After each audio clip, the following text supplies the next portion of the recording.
don't know. I botched it. We're just going to keep going. Welcome, everyone, to the first episode of Youre Ridiculous. You stop! I'm going to... I thought there was a pause. Oh, my God. I don't Keep even know what I was going. going to say. Keep going. It's fine. You blew out the recording already. Welcome to the first episode, everyone, of Youre Ridiculous, a gaming and variety pop culture podcast. My name is Luke Townsend. I'm a 2020 graduate of Hampshire College. I'm a game designer. I used to work for Restoration Games, but am now available. So if any analog or digital gaming company needs an eager, smart, incredibly attractive game designer, my DMs are open. Hard sell. And with me, as always, I have the ineffable, the inexorable, the infallible, my special co-host, Wolfie. I am indeed infallible. And all the other ones. All the other I words.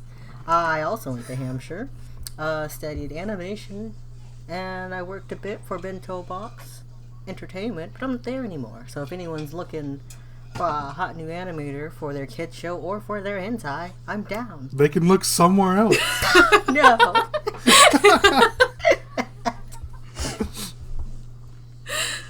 And joining us for the first episode, we have our friend of the podcast, friend of us, our graphic designer. Hello, I'm Rainie May. I am a graphic designer. I did some work out of Philly. Right now I'm working as a graphic artist in a resort, but I'm also available to do some freelancing stuff. Always down for it, looking for logos, branding. That's kind of what I do.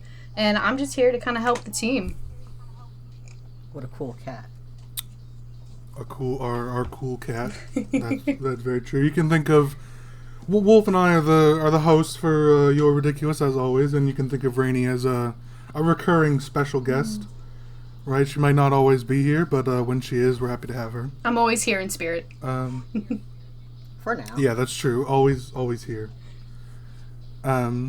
So how, we kind of introduced ourselves a little bit, but going a bit deeper, how did we all meet? The very easy one is how you two met. Literally right here. Simply put, yeah, you haven't. Yeah, only over video. She's heard about me. Heard all about me. Oh my gosh. Only during game nights. Worlds colliding right now. Yeah, never met.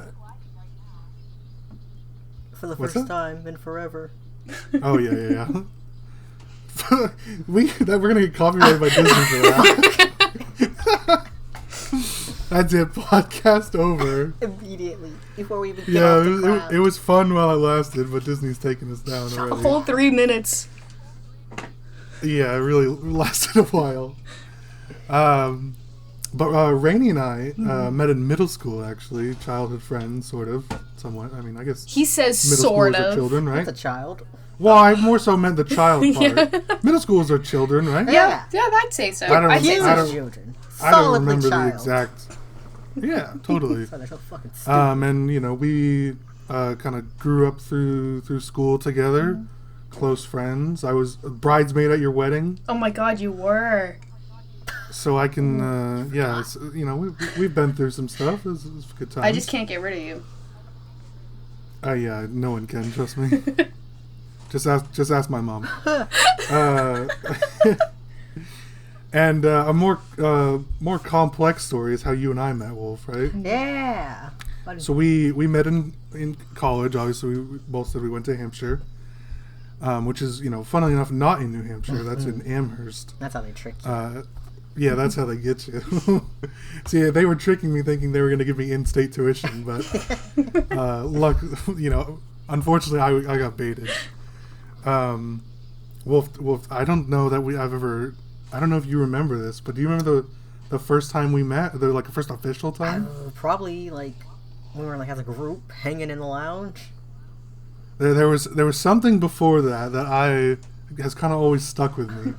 And so anybody that's ever been to college, you can always, I'm sure you can agree with us that the worst part is college orientation, right? Never a good time. Nobody wants to do it.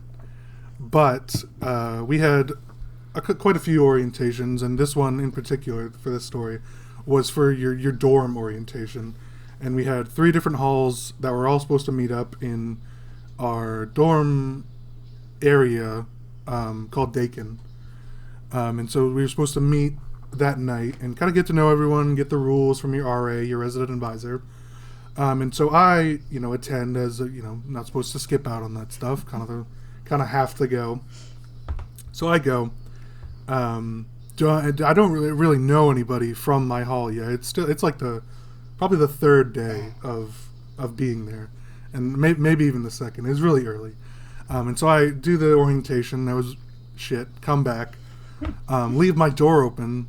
Trying to meet new people in my hall. And Wolf walks by my room, and I'm just sitting on my bed or desk or whatever. And I'm paraphrasing a little bit, but they say something like, "Didn't want to go to the orientation, huh?" And I'm like, "No, I was there. I didn't see you though."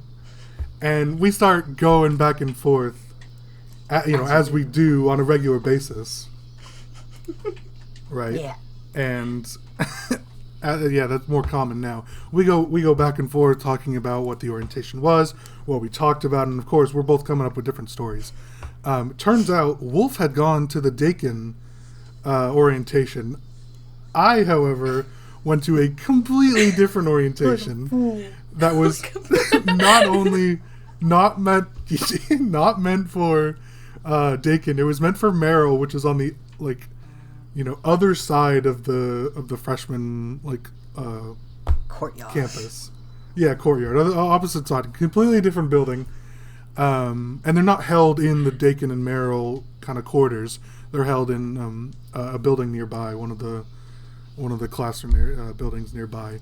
And so I got confused. Went to a completely different one. And the reason why I like that story so much is it's completely opposite of our actual personalities. Like, that's so much more likely that you would do something like that. Where I would be on time and at the location where I'm supposed to be. And you're, probably late. I'm in fucking Wonderland. But no, it was you. It was me looking like a fool. Didn't end up mattering. Still got the general gist of what. Orientated. Basically, don't be a dick and you'll be fine.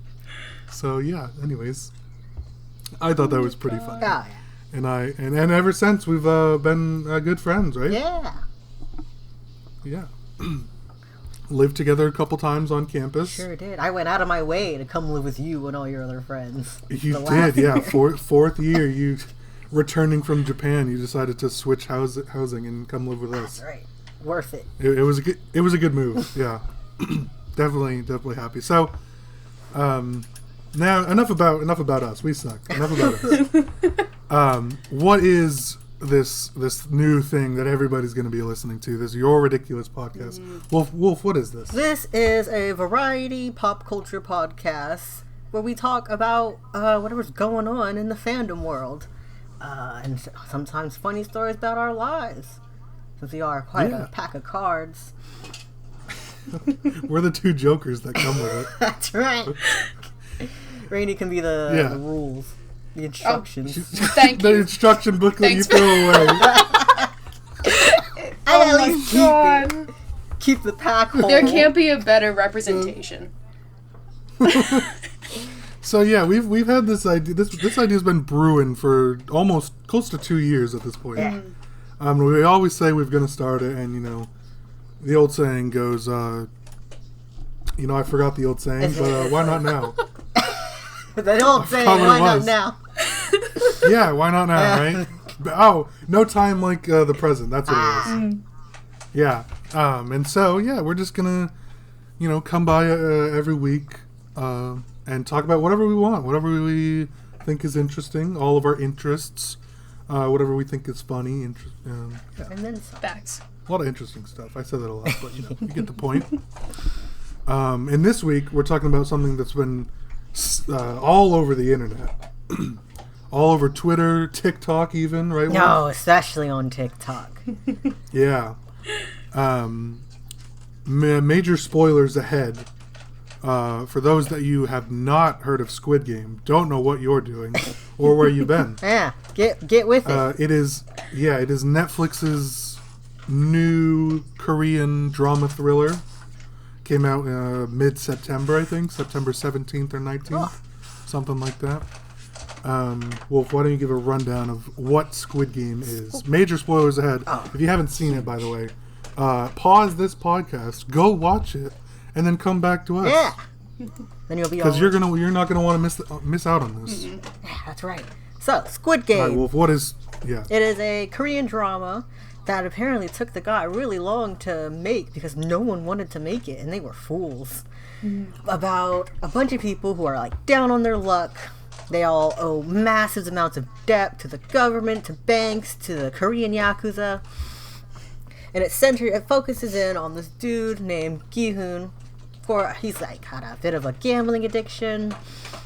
And he gets an offer to play a game. And in the game they offer up a huge cash prize. So all these people, like a little over 400 people, or is it a little right under 400 people, come in. It's like 450. 450. They come and play this death game battle royale type thing to win fat stacks so they can pay off their debt. Big cash, but they don't know it's a death game at first, right? Yeah, they just know it's they're just told come play these games and win a lifetime supply of money. Prize pool ends up being 48 billion won, which if you're not familiar with won, the Korean currency, that's about $28 million US. And so basically everybody that got the card shows up pretty much. And they start game one, which is red light, green light. And I'm not going to explain what red light, green light is, because you should know.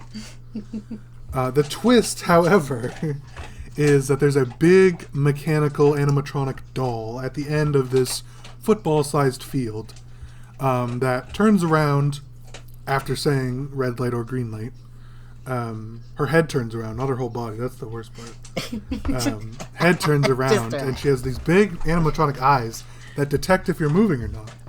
And, if you're moving in a normal red light, green light, you'd get out.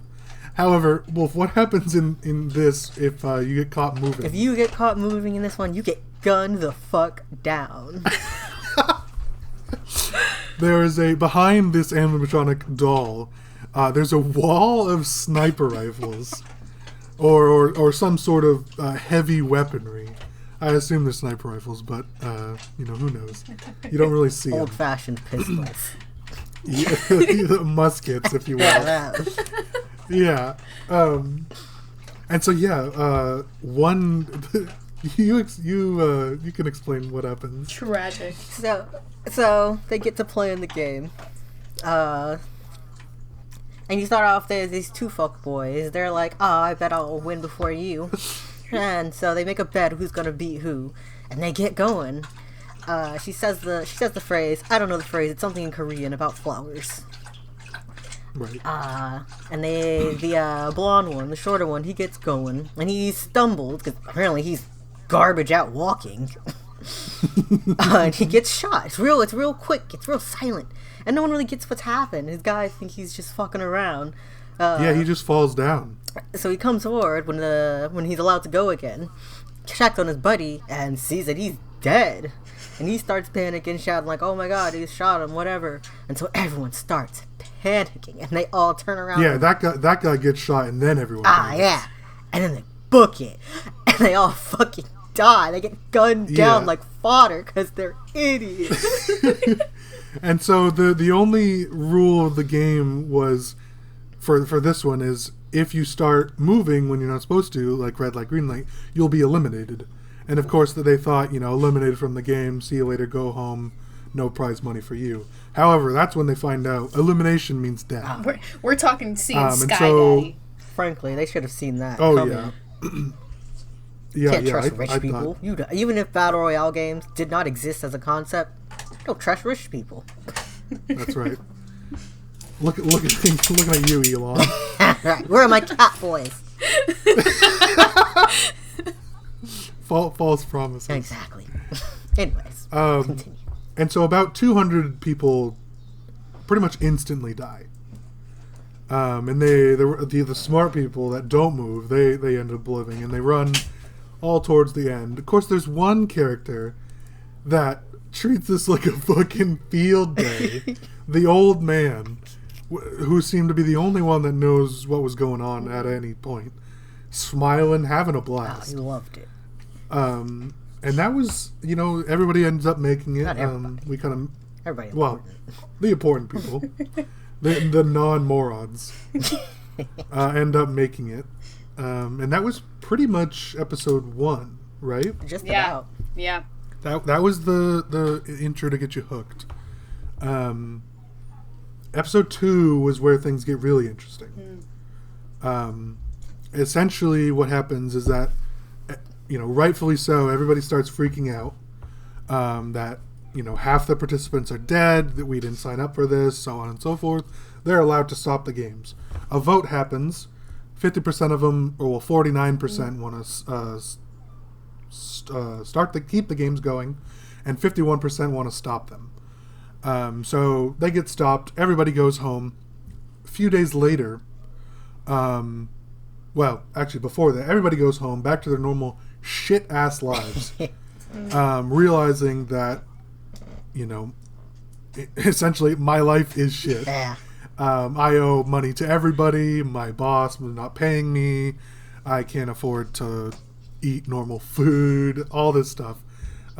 Turns out there's a huge, poor people cumulative in Seoul, where this takes place, Seoul, Korea. And so a few days later, everybody gets the same card with the same instructions. Call here if you'd like to participate. 96% of them come back. And it's all willingly. They got the first game, red light, green light, was willing participation. Then they find out it's a death game. They willingly all come back because they need the money. Yeah. They don't have another option. They realize, well, if I can't pay off my debt, which is significant, most people owe roughly $1 million, which is closer to 1 billion won. And yeah, they all come back, basically, all the important people, and continue willingly to participate, which I thought was one of the most important, or not important, but one of the most interesting aspects of Squid Game, Yeah. right? Yeah. Yeah. The willing participation. And I think it's hard to put into perspective this sort of thing, which is something that Wolf mentioned before, is that a lot of studios didn't want this show because they didn't think that people would participate to kill people for money, basically. And they're fools. The studios didn't think this would be believable. But when you put it into perspectives, how money can be a motivator in a way that you wouldn't expect, it becomes really interesting. Yeah. Definitely.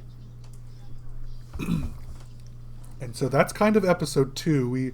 We get a deep look at a lot of the characters. The main characters, Gihan is our plot armor character, and then we have Sangwoo, Ali, Saibyuk, and Old Man, who we don't really see much of Old Man, but he's around. He's cute on his little And butt. so those are kind of the main characters to pay attention to and root for or otherwise. There's Right. Duxu, too. Duxu, and we have The annoying cunt. the woman who I don't know her really name. remember her name. I don't like her. I got words for her, says- too. About TikTok. She says it a few times, but yeah. And so episode 3 is when the next game, we're not going to completely run through episodes, but the next game itself is something called Honeycomb, where you're given this. Everybody chooses a shape on their own. They get to volunteer to choose between circle, triangle, star, and umbrella. Then they're given a small tin with a honeycomb treat, which is a popular treat for Korea. And in the center of it is a stamped shape. And basically, They're given a needle, and they have to cut out that shape without cracking the honeycomb at all or ruining the shape. If they do, they get shot. As you do. Thoughts on that one? That one was a fun game. And all the things, well, it's hardly a game at all, but all the things leading up to it really kept you watching. You got Sebyuk crawling around in the vents. You got Sangwoo trying to figure out what the game is. And then you realize what the game is. They tell you what the game is, and you realize that Gi-hun's kind of fucked. And he just had to go for the umbrella of all things. Yeah, he chose the umbrella, which is, if it's not clear, is the worst shape because it has the most intricacies and detail to it. Yeah. So scrolling back a little bit, how do we think we would have done on red light, green light? Yeah, red light, green light. I'm pretty set, because you see, when it comes to fight or flight, my first reaction is to freeze. So I would be good the moment any kind of panic set in. And then once it passes, I know how to play red light, green light. Sure. Yeah, I think I would have been fine as well. I think, it's a little hard to. We're kind of guessing based on knowing ourselves, so it's obviously harder than being in this actual situation. Yeah. But we this is generally how we think. I think I would also be okay. I think it's pretty obvious to stand behind someone.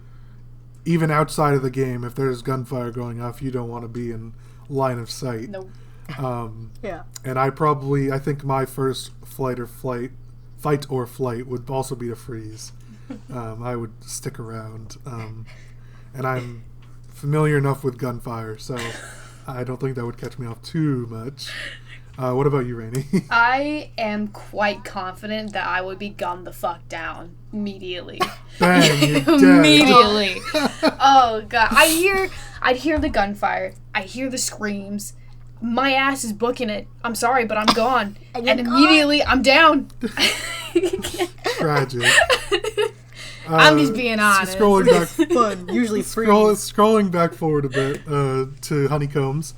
I was watching this episode, and my first reaction was to pick the triangle, not knowing what the game was. I just thought it was a generic shape that, hopefully whatever this task is, a triangle hopefully doesn't compromise me. Yeah. No fucking chance I'm taking the umbrella. Right. Ever. I don't know, especially not knowing what the game is, if you're unfamiliar. Why on earth would you pick a complex shape? Right. I don't get it. Me. How does everyone else think they do? I do like I'd either be on a circle or a star, just because those are shapes I gravitate towards. But it's weird that none of them recognized the game before they went into it. I know it's a secret, but if they all grew up playing these childhood games, weird they didn't click with anyone, or except for the people who snuck hints. It's possible that some of the people that gravitated towards the shapes right away knew what they were, because some people are apprehensive about going forward, choosing a shape. They take quite a while to choose, but in the beginning when they're told pick a shape, some people walk up right away to the middle sections, which I think were circle and triangle. And that would tip, if I don't know what that game is, the people that go right towards something would give me it would tip me off that they know something I don't. Yeah, that's true. Now again, there's a whole sort of panic and confusion within this that is hard for us to really grasp right away, right? Yeah. So take all this with a grain of salt. But I think I would gravitate towards whatever the first couple of people chose. Yeah. That makes sense. And luckily it just happened to be triangle, and that's kind of the one I would gravitate towards anyways. But all the main characters make it, desperately make their way through. Barely. Skin of their teeth for some of them. By the tip of their tongue, in Gi-hun's case. Yeah. Oh yeah, Gi-hun licked it clean. Gave it a good suck. Suck. Gave it slobbed all over that rod. Yeah, him and his sweat. Next game. Pretty simple one, doesn't take much explanation. Tug of war. Yeah. They're told to... Well, Wolf, what are they told? They're told to make a team of 10, isn't it? Mm-hmm. Find 10 people to participate with. Team, I guess, call it Gion and Sangwoo. They're like, Sangwoo's like, okay, everyone go find one person to bring them back because they've already got 5 people. And he's like, no old people and no women. So the team want to keep the strong men. Misogyny. Ah, right. Yeah, but I mean, in a survival game, I can see where he's coming from. You monster. You know, it's. I got. I'm not saying I agree with him. I'm just saying I understand his reasoning. Can't believe you would just I throw got me some away little like pistols going here. Hey, I never said I wouldn't want you on my team. But I understand. And so there's a little bit more depth to the tug of war. They're on probably like 20-story platform. Yeah. That they need an elevator to go all the way up. If you get pulled, and there's kind of a short bridge, and if you get pulled off your bridge, you kind of fall down into this chasm. Your rope gets cut, your lifeline gets cut, and you fall to your death. Yeah. The whole team dies, Yeah. all 10 of you.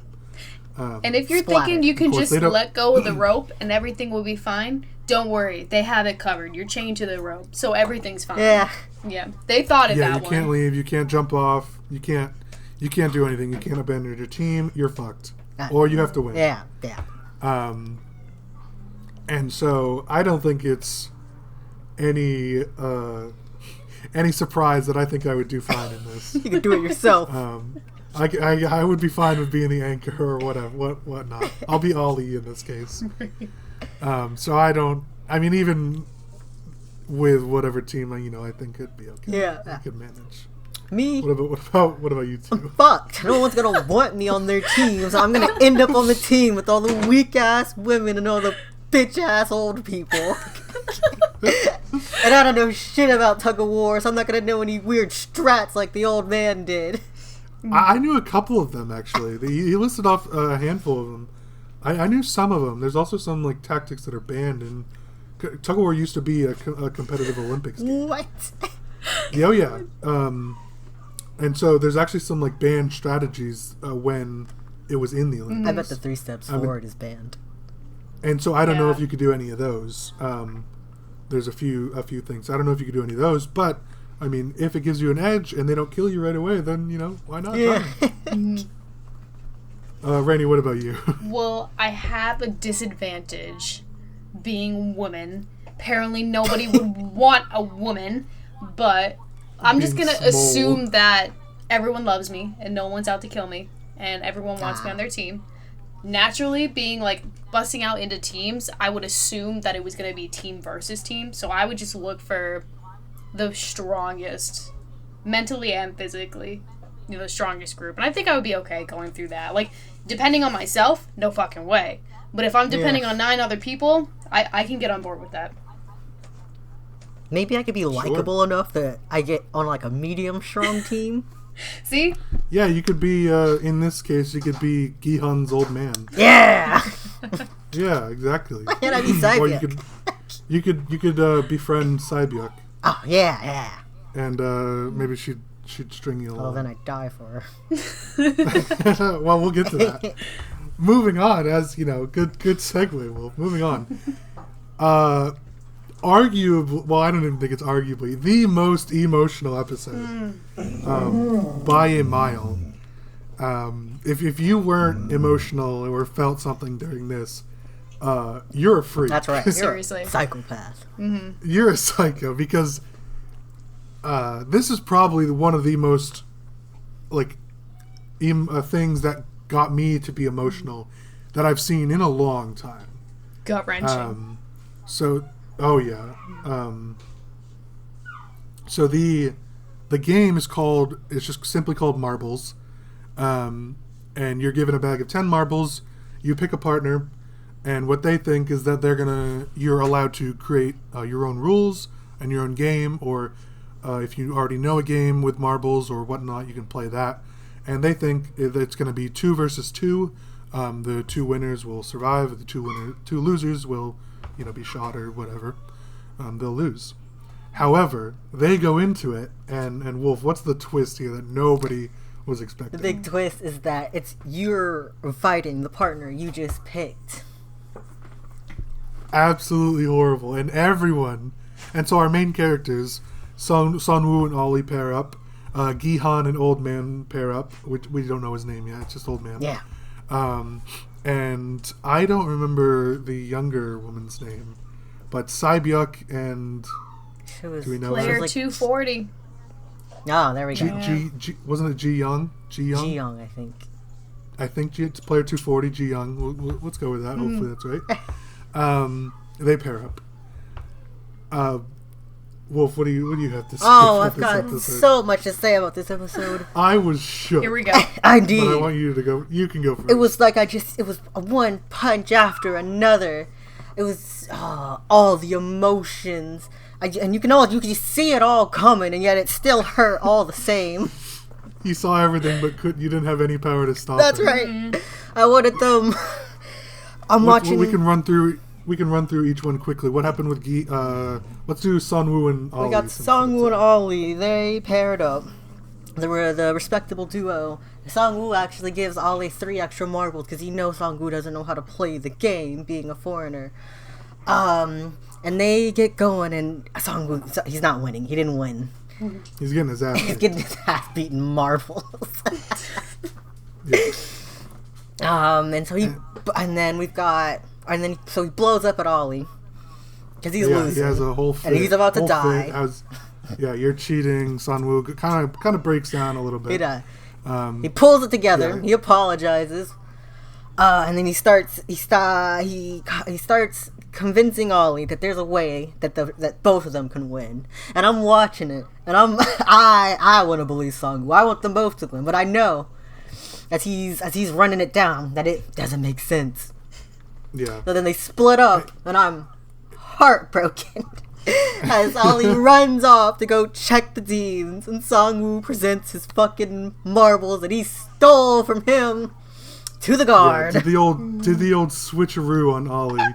Gave Ollie a bag filled with rocks, and Sangwoo makes away with the marbles. And the worst part about this is the scene that comes up is Ollie is like maybe 15 feet from Sangwoo as he's presenting his marble. Mm-hmm. Ollie pours his bag of rocks out in his hand, and you just see like the most sad puppy dog realization of what just happened. Devastation. And he knows he's dead, and he knows he got swindled.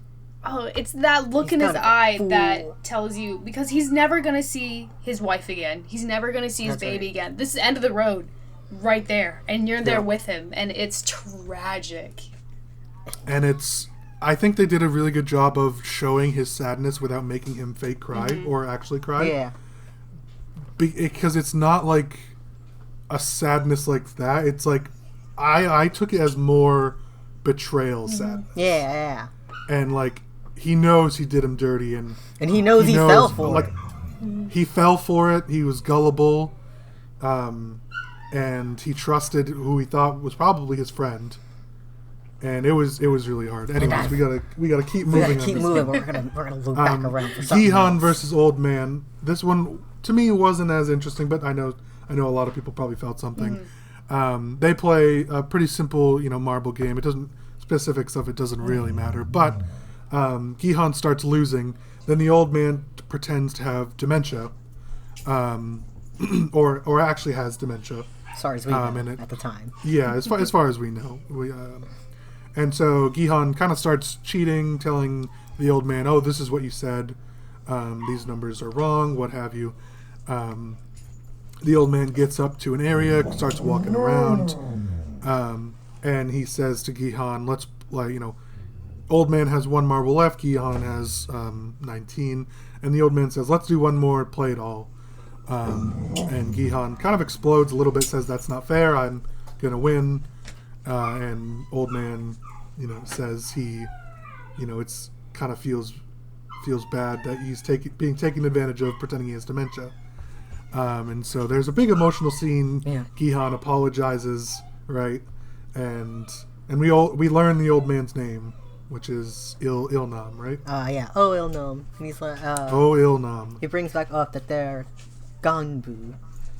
As Ganbu, in, yep. they share all their pieces with each other. Right, and Ganbu, I believe, means best friend or brother.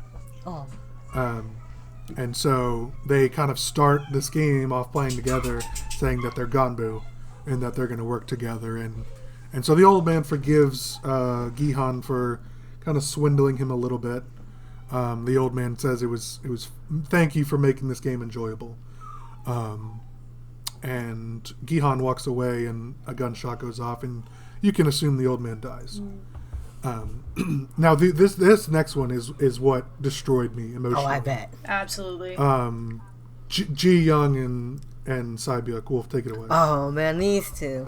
So we got Sae-byuk, and she's been cold kind of the whole way. She doesn't really share about herself. She barely shares Nerves her of names steel. with the, oh, yeah, she's unfazed by all of this, on the surface at least. Oh, yeah. And she pairs up with this girl, Ji Young, is what we're calling her. Hope that's Hopefully right. that's it. She picked her up for the tug-of-war game at random, pretty much. And Oh, it is Ji Young. I just looked her up. oh, lovely.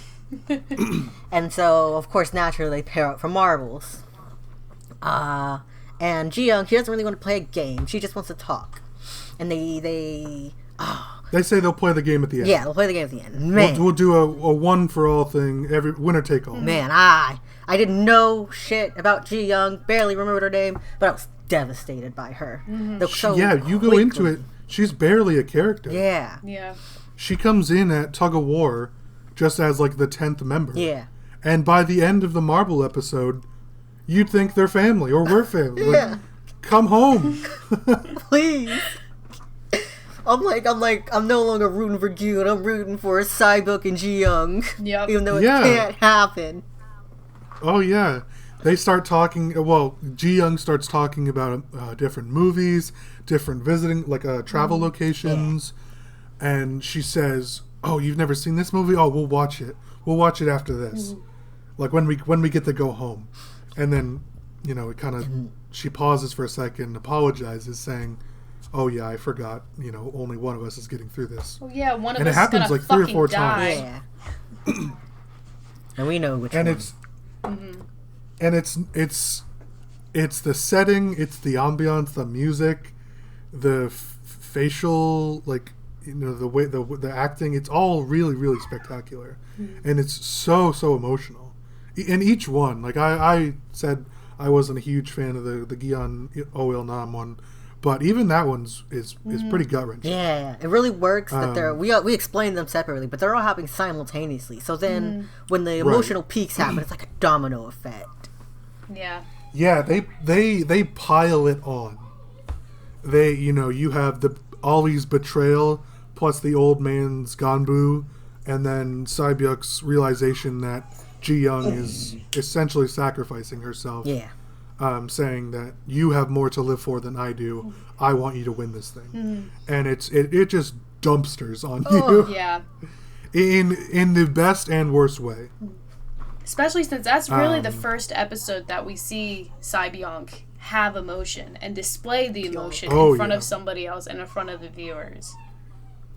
That was hard. Something I thought interesting that I didn't know while watching it was the actress of Sae-byuk is a Korean model, and this was her first acting. Wow. Anything. Well, she heard fucking And nailed it. she killed it. She killed it. did. Yeah, she was excellent. I heard So a lot of people they had to do a lot of takes with her because she'd start laughing when something ridiculous was happening. Yeah, well, there's a couple backstage behind the scenes videos on YouTube already that came out through Netflix and stuff like that, and you can tell that the actresses of Ji Young and Sae-byuk are hitting it off. They're pretty good friends, and so I'm sure it was difficult to maintain serious situations, and apparently that happened a lot with, like you said, with Sae-byuk's actress, that she had a hard time keeping things together. And of course, this isn't her main. She's a model, so she was probably having the time of her life on this set. Lit as hell. Yes, but definitely my favorite episode for sure. for a lot of different reasons. And whether or not we'd make it through, I think it depends entirely on who I pick, plus the game we want to play. And I think I have, a 50-50 chance of making it through this one. A lot of it comes down to luck. Most of the games were like betting on marbles odd or even, or throwing them into a hole that they dug and stuff like that. So, I think I have it's 50-50 chance for me. Honestly, if the three of us were in this and we're in Squid Game together, participating, I'd either get paired with Lucas and lose, or I'd get paired with Rainie and win. Oh my god. I was going to say, surely between you and I have the better eyesight. Indeed. So I'm sure I could squeak out some better coordination as well. Yeah, leave me in the dust. I agree. Swindle me even. Yeah. I definitely could. I couldn't. I don't think I'd physically be able to. We're not talking about abilities here on my behalf, because who knows? I'd probably flop. But I couldn't do that to somebody. I don't know if I could. Emotionally, you don't think you could be the downfall, like the cause of their own death? I'm devastated.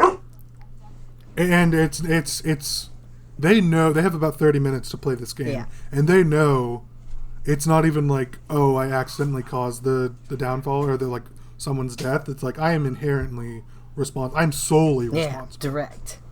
I guess they could blame the Squid Game, but they've all agreed to participate in this at this point.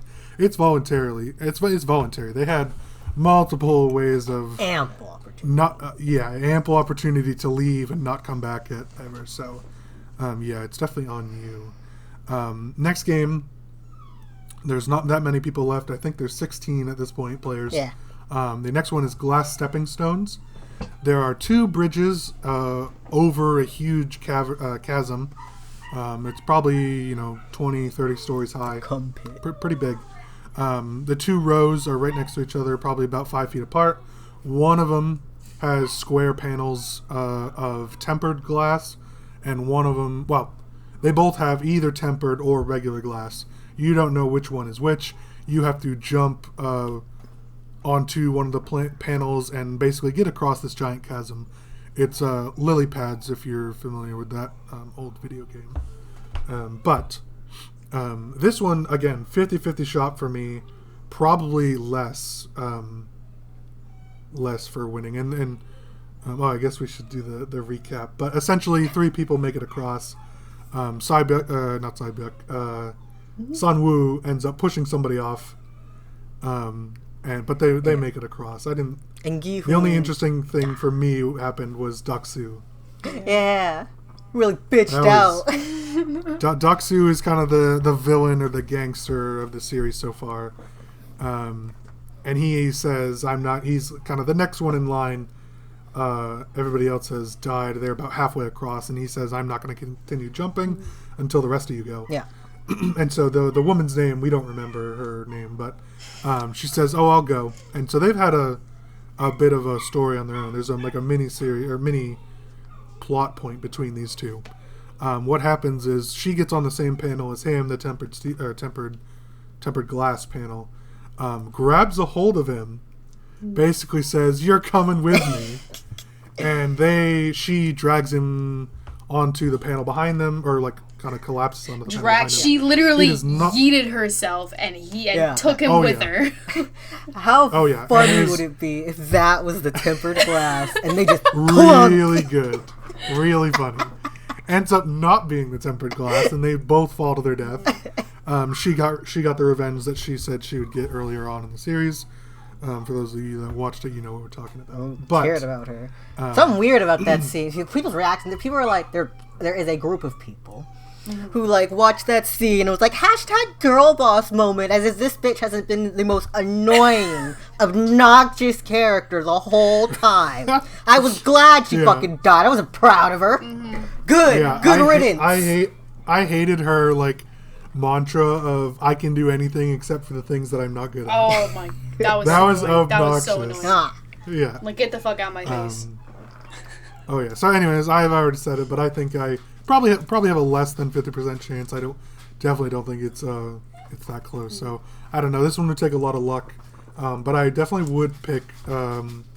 They before they start that, they're allowed to pick numbers for order, and I definitely would have picked towards the later end. Same.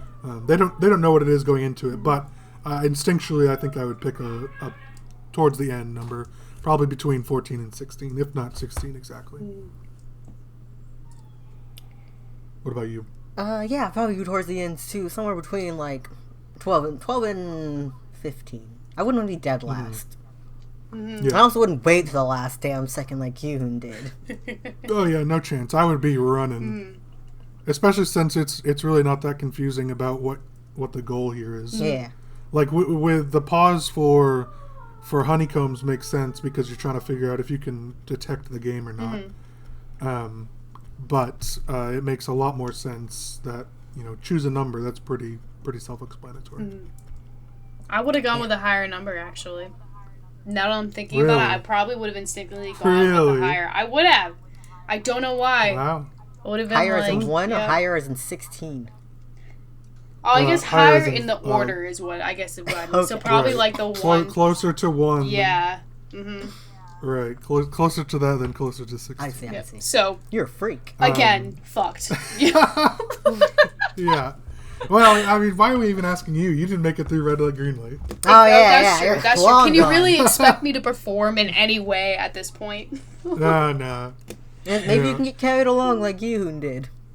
Yeah. Right. Yeah. So, end of this one ends with Saibyuk, Gihan, and Sangwoo living.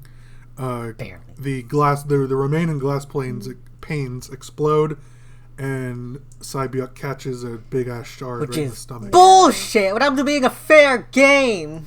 She would have won. Yeah. Honestly, she would have taken the entire thing if that She didn't definitely happen. could have. Oh yeah. And so fair game is a small reference to the whole kind of main point of these games is that everybody has a fair and equal opportunity to win them, even if it's randomly a fair and equal opportunity like glass panes, because you could guess correctly 100%, like the first person to go could have, it's not likely, but they could have gotten through, and so yeah, I'm not quite sure why the glass panes would explode other than to narrow it down. Like, what if more people made it and there's hardly any space to go? It has to be to trim them down. For sure, yeah, definitely. Well, there's also the time limit. That's why they explode. Yeah. Right. Yeah. They could have just like collapsed the bridge or something, Yeah. Drop it. Anyways, so there's a kind of a bridge episode between that where the sponsors of the game show up, the VIPs as they're calling them. We don't really know much about them, but they show up. The remaining 3 players, Gihan, Saibyuk, and Sangwoo. They remain. They go to sleep. Sangwoo ends up killing Saibyuk. She was wounded anyways, and so that was his argument that she wasn't going to make it through. She was on her way out. And they're at the last game. We'll take it away with the last game. The last game, they finally play the Squid Game. They explained it at the beginning. I didn't understand it, but I enjoyed it nonetheless. I guess it was kind of like a King of the Hill / tag type thing with more rules. And it's Sangwoo versus Gi-hoon. Gi-hoon's hardened and pissed off that Sangwoo killed Saibyuk. Well, I'm pretty sure she was dead because they had the coffin ready. Yeah. But he has provoked Gi-hoon. They get to playing. Gi-hoon stands him in the face, and they skip past the meat of the game really, and just get to the offense-defense part. They pretty much break out into like a fist fight / wrestling type thing. Just to stop each other. And they just go ham. They do go ham. Yeah, Sangwoo gets his ass kicked. Oh yeah, Sangwoo does end up kind of getting his ass kicked. They do have knives from their previous dinner that they're allowed to keep, but those don't come into really much of an effect. Gihan ends up kind of kicking his ass a little bit because kind of realize that Sangwoo isn't this childhood best friend like he thought he was. And that he's out to kill. Right. And so Gi-hun's about to win, decides that none of this is worth it. Let's go home and we can live and we'll figure everything out together. And Sangwoo says, take care of my mother. This is the reason I was doing it. I'm sorry for everything, and kills himself. Yeah. With the knife. And that's kind of it for the games. Gi-hun ends up winning, gets all the money, takes care of Sae-byuk's younger brother. Barely. Yep. I mean, he takes like 2 years to do it. Yeah. And then he just left him with some old bitch. Well, it leaves him with Sangwoo's mother, who also gets close to half of Gi-hun's prize points, or prize pool. Shut up. And he goes through a K-pop phase, dyes his hair. Bright red. Yep. Oh, yeah. Superstar. And gets on a plane, or is about to get on a plane to go meet his daughter in America, when he calls the sponsors of the game. Well, he saw the game happening first. The slap game. Yeah, go ahead. He sees someone doing the slap game with the guy. Never know his name, but you know what I'm talking about. And he sprints across the airport to get to the other side of like the subway tram thing, takes the card from the dude, and he's like, no, never play this. You're better than this. And then he takes the card and he tries to call him up he gives them their info to try and join the game, and they're like, I guess they put someone else on the line, like, hey, it's Gyu, and he's causing problems again. and they're like, get on the plane and just go see your daughter.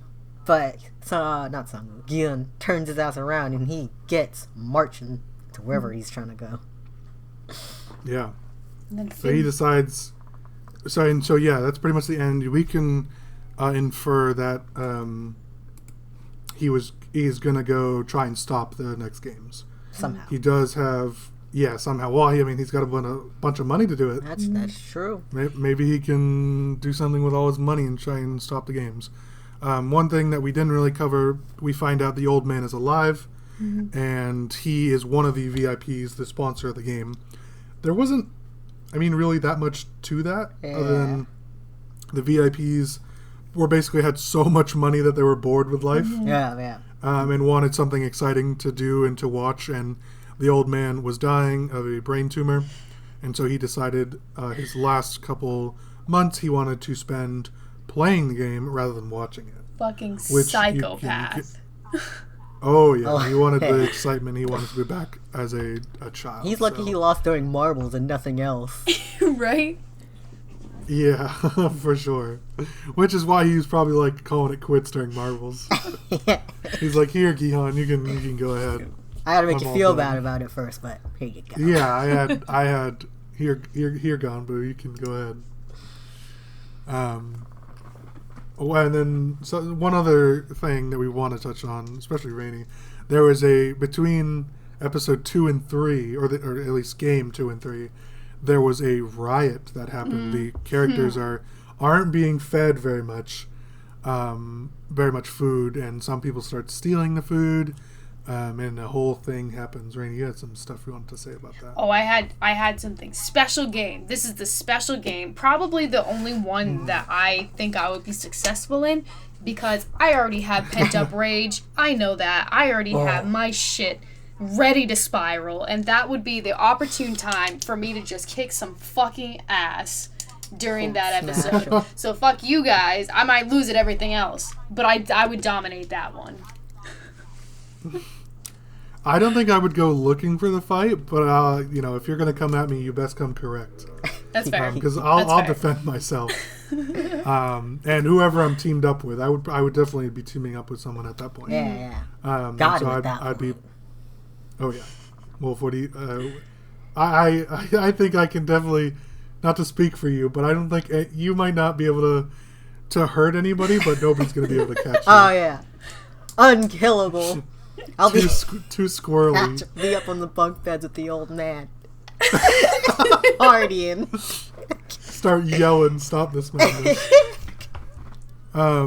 And so yeah, that was Squid Game. What did everyone give it a rating from like 1 to 10? Like a 9 out of 10, maybe an 8 out of 10. I was just upset with Gi-hoon at times. Yeah. Mm-hmm, for sure. Mm-hmm. He was kind of a moron. Yeah. And then I was especially upset with him. He was like mad at Sangwoo for pushing the guy when there was like literally 10 seconds left. Seriously. Even if the guy ultimately would have jumped, there was no time to wait. Mm-hmm. Yeah, there was just nothing. There was, for sure. I really, really enjoyed it, just as everybody else that has been watching it on Netflix. I'd probably give it about 9 out of 10. I really, really liked it. That's fair.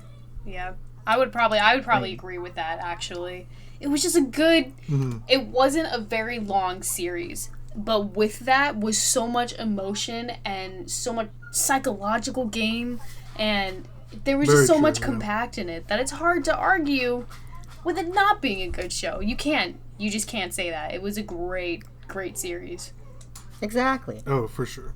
And Wolf, I heard that there were some funny people online. Oh yeah, speaking of emotions, sharing their own thoughts, just as we are now. Yeah, and their thoughts are stupid and wrong, objectively. Objectively, to make sure. So let's just run through the stupid brain dead takes. Take number 1. That Sangwoo was manipulating Ali the whole time, from the moment he gave him bus fare and let him use his phone. If you just stop and think about it for a second, that's the dumbest shit I've ever heard. So Sangwoo knew all along both he and Ali would be rejoining the game, and that they'd be stuck in a team game situation where they'd have to play against each other. And he's just masterminding all of this. No, you're stupid. You're ridiculous. And it makes me extra bad because the reason Ollie's and Sangwoo's interaction in Marbles is so emotional is because they were friends. Like friends is a strong word, but they were friends in the same way the old man and Gi-hoon was, and that they went out of their way to help each other.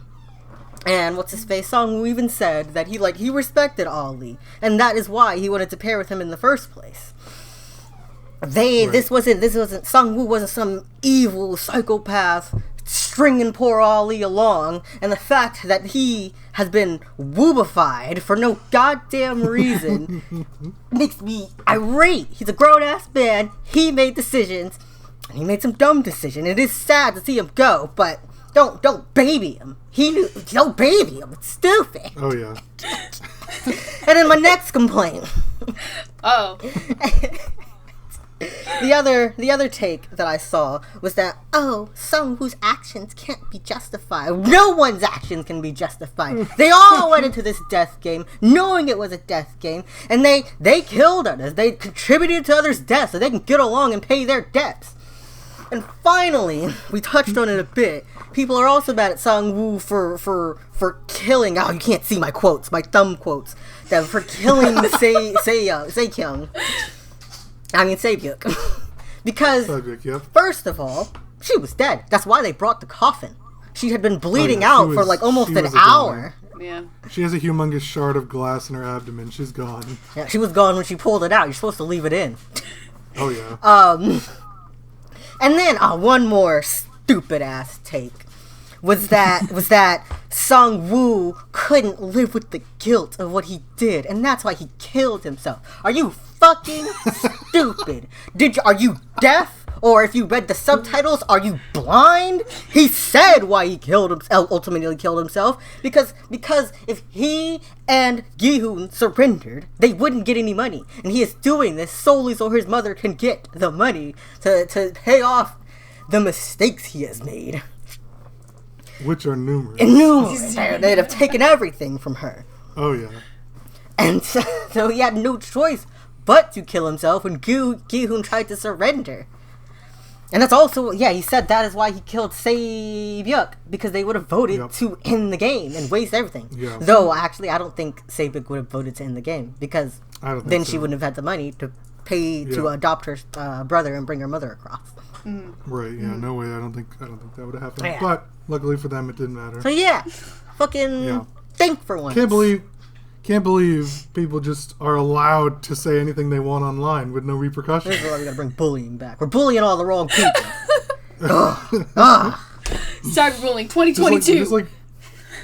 Just like we're allowed to make this podcast and have people listen to it. We've already lived, is what I've said. So we've definitely gone over the time for this, but it kind of just shows how much we enjoyed this series. A few more things, and we can move on to our next thing. Although we are over time. Speed run. However, it doesn't matter. Oh yeah. So one thing that I liked so much about this are the foreshadowing and the symbolism that shows up, especially when it comes to characters' deaths. Yeah. And so I'll run through these quickly, and you can kind of just say if you have any reactions about them at all. But just things that I noticed, and maybe some of the listeners didn't pick up on. So Jan Dol-soo, or Dok-soo, the gangster, he killed someone and jumped off a bridge in one of the episodes. Episode 2, I think it was. Yeah. His death was someone killed him by jumping off a bridge. Yeah! Yeah. I'm surprised he survived that jump. Yeah, well, like a deep body of water, I guess. It's a river. Sabyuk wounded someone and threatened to cut their throat. That was in Squid Game. And her death, she got wounded and had her throat cut. Oh. Abdul Ali. Ali is his last name, but that's basically all they call him in the show. Stole something valuable, the money, from his job in episode 2 and ran. And then his death had something valuable stolen from him, the marbles. You're right. And the guy that did it caused his death. It was all karmic punishment. Yeah, and every death is like this, which is something I think was so cool by the director and writer and everything.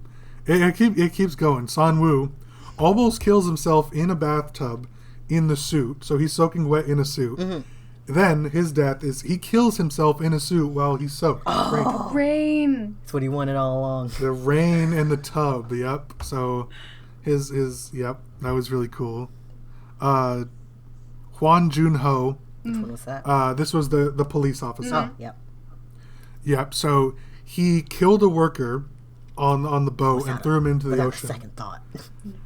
And he was killed while pretending to be a worker, and was either like thrown or fell into the ocean, basically. Yeah. And presumed dead. Presumably. Look at that. Yeah. That's good Yeah. writing. There's a couple more. Son Gi-han's mother. Gi-han swore on his mother's life and broke the promise, and she dies in a hospital. He did.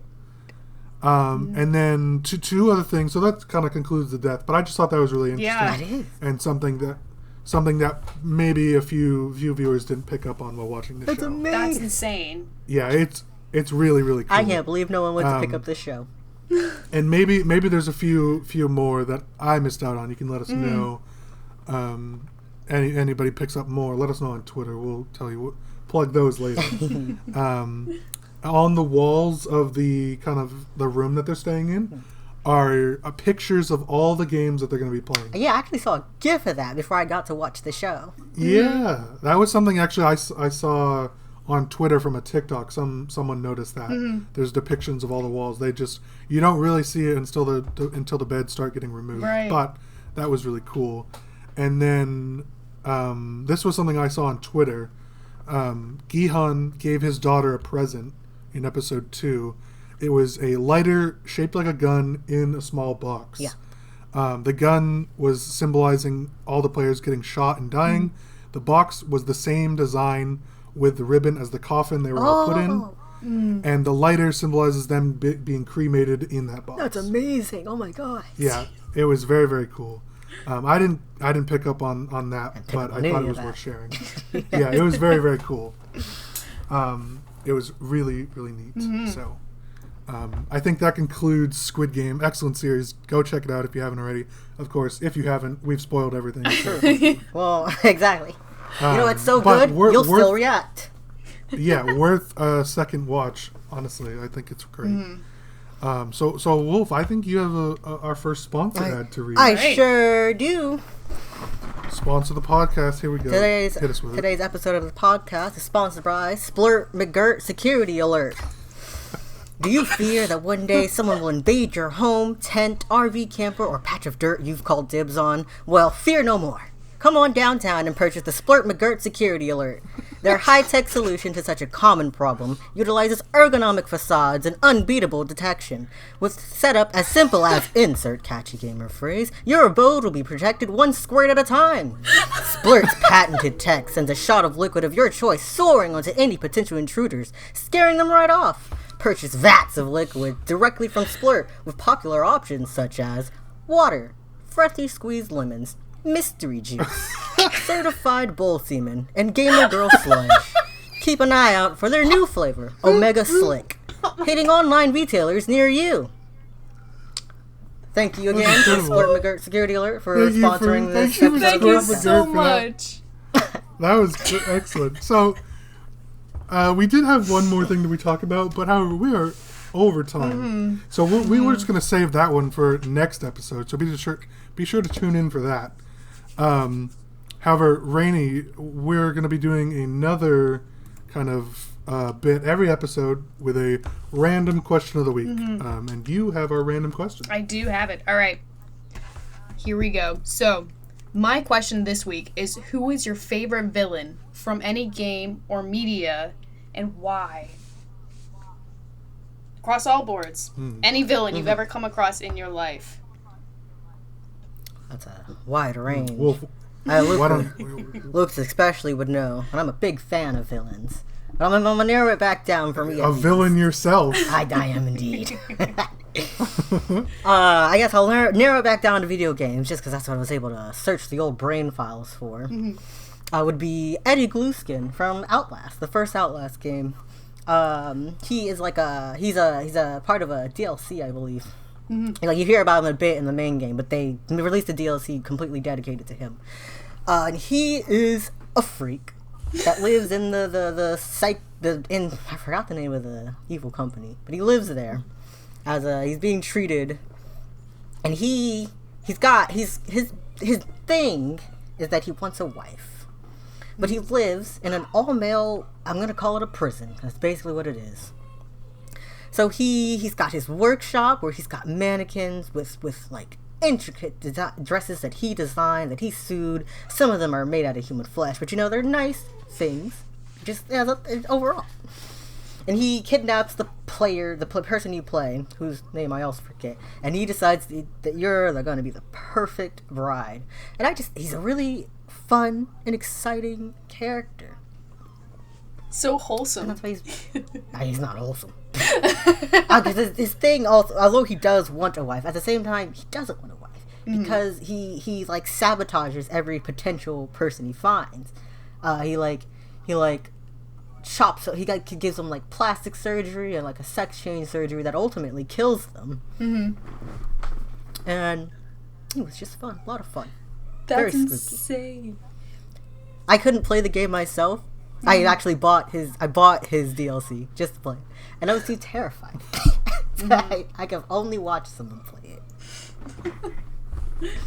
So I'm still thinking about mine. Rainie, why don't you hit us with yours? Yeah, so mine is a classic. So my first video game that I ever encountered in my life was Legend of Zelda: Ocarina of Time. Ooh, Classic.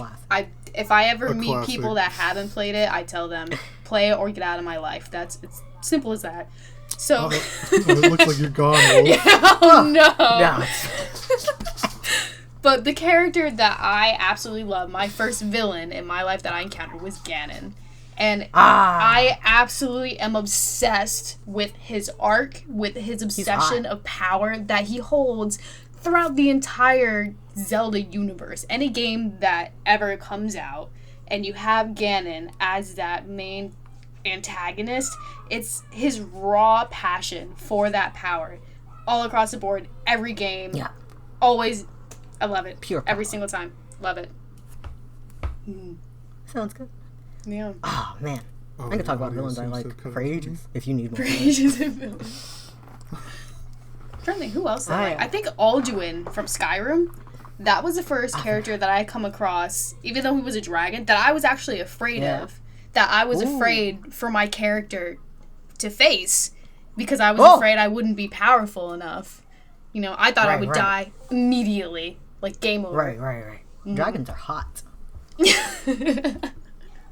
I wasn't allowed to play a whole lot of video games growing up.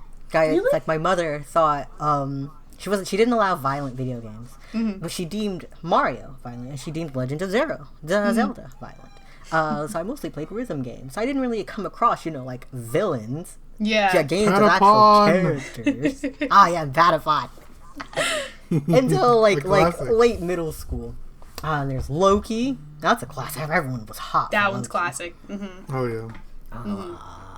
Most of the villains in Overwatch, they're great. So I have thought of mine now. Let's hear it.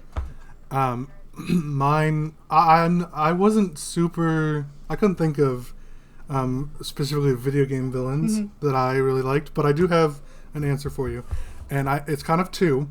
They both come from the same game. It is it's Shadow of Mordor. The what's the Lord of the Rings video game? Oh yeah. And the main villain is called the Hand of Sauron, the Black Hand of Sauron, and you don't see much of him throughout the entire game, but the stuff that you do see is gruesome. So the main character, forget his name, some big beefcake guy. You're playing as him. He's a guard for Minas Tirith, if you're familiar with the Lord of the Rings franchise. Sure not. That's fine, not important. Basically, this area gets invaded by orcs and Uruks and all the whole swarm of people, and the Black Hand is there. He not only beats the shit out of you, but kills your son and your wife in front of you. Wow. Slits their throat and lets you live. Wow, intention. Ruthless. He wanted someone to fight. However, he then pulls a double take and has one of his guards kill you. Oh, how insulting. So he's like, nope, you don't get to live. You're dead. And then the rest of the game, you become a wraith. If you're familiar with the game, you become a spirit, and you're trying to get your revenge. Wow. But it's the opening scene, actually, of the game, and it is spectacular. Power move. Absolute power move. That's So I'm going Black Hand of Sauron. That's my favorite villain. Video game villain. nice. All right. So that about wraps up episode 1 of You're Ridiculous. Oh, it sure does. It was fun being here. Everybody hopefully will tune in for episode 2. If you want to get in touch with us or the podcast or whatnot, you can find us mostly on Twitter. It is at @ridiculous_cast. At @ridiculouscast. I'll put these in the show notes of the episode. Links in the description. And if you're looking for anybody in particular, you can find me at 7, the number, Angry Wasps, and that's ANGERY. I know it's not spelled like angry, but that's the name, so I went with it. 7 Angry Wasps. Wolf, where can they find you? They can find me on Twitter mostly as Rainbow Does, with no W's actually. usually it's Rainbow Wolf with only one W, but Rainbow Does, just like the old Minecraft users. Sky does Minecraft. They all did stuff, and then I didn't want to make like a new Twitter, so I just kept it. That's fair. And, Rainbow Wolf is now taken on Twitter. Where can they find you, Rainie? They can actually hit up my website, RainieMayDesign.com, and you can go to my contact page and you can direct message me. That's the best way to reach me, right there. Get some good graphics.